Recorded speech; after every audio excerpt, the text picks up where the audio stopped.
let's do this. Mr. Phillips, welcome to Radioacktiva. How are you? Great, thanks for having me. Thanks for coming.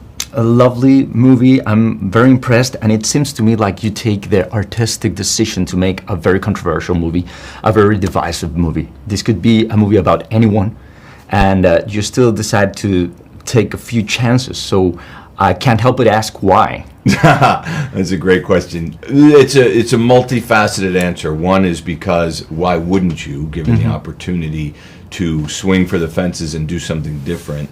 Isn't that just sort of a more exciting way to approach any project? And number two is a little more practical, or the second reason is a little more practical, which is, I don't know if you've met or interviewed Joaquin Phoenix before, but Joaquin is not necessarily going to do a sequel. He's never done a sequel ever before, right?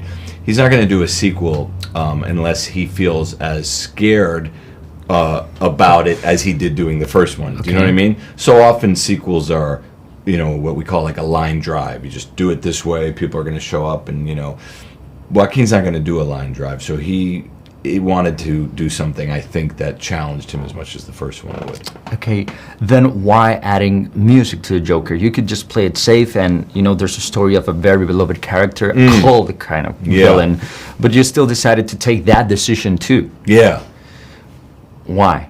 Well, in the first movie, one of the things that maybe you remember from the first movie, and something Joaquin and I spoke about privately, was that Arthur had music inside of him. So that is illustrated in the first movie when he dances in the bathroom or dances down the stairs.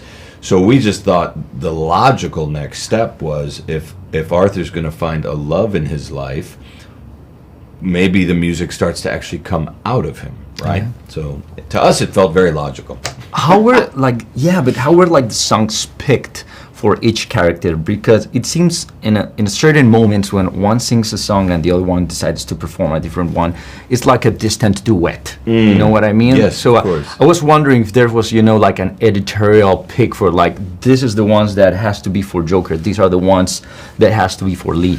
Well, to some extent, like a lot of, as you know, a lot of them are standards, and some of it was very practical, of the kind of music that Arthur's mother used to play around their apartment when he was growing up, things he would know. Do you know what I'm saying? And then her stuff, I think we were able to have a little bit of a wider net for it, and it sort of, we cast a wider net in her stuff. But I don't know, like any musical, it's very much about what they're feeling at that moment and what works for it, right?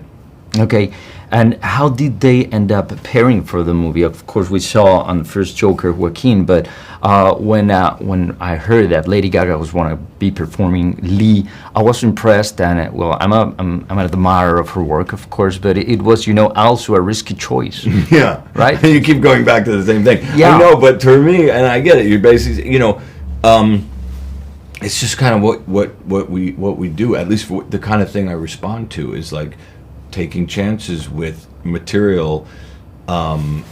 It feels like when that bullseye is really narrow, while it's hard to hit, and I'm not saying we hit it or didn't, I'm saying it's hard to hit, it makes everybody bring their A game, and it just becomes a much more exciting prospect, So I don't know how to answer the same sort of idea of like why with this, like, You're right. At a certain point, like when you become a writer director, you have to get used to people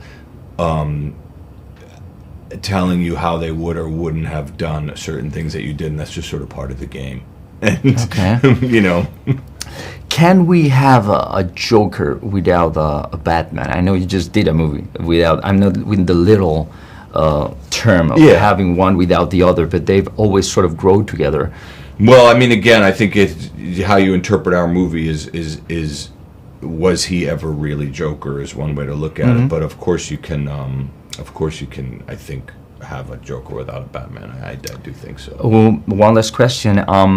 Is this, without getting political, of course, a movie about our times, cheering for a killer clown and being willing to kill our idols and being a fan of the performance, not the character? Yes. Is this... I think so. I think it's a little bit about corruption in whether it be in the judicial system, in the prison system, and with media's fascination, with the ability to turn everything into entertainment.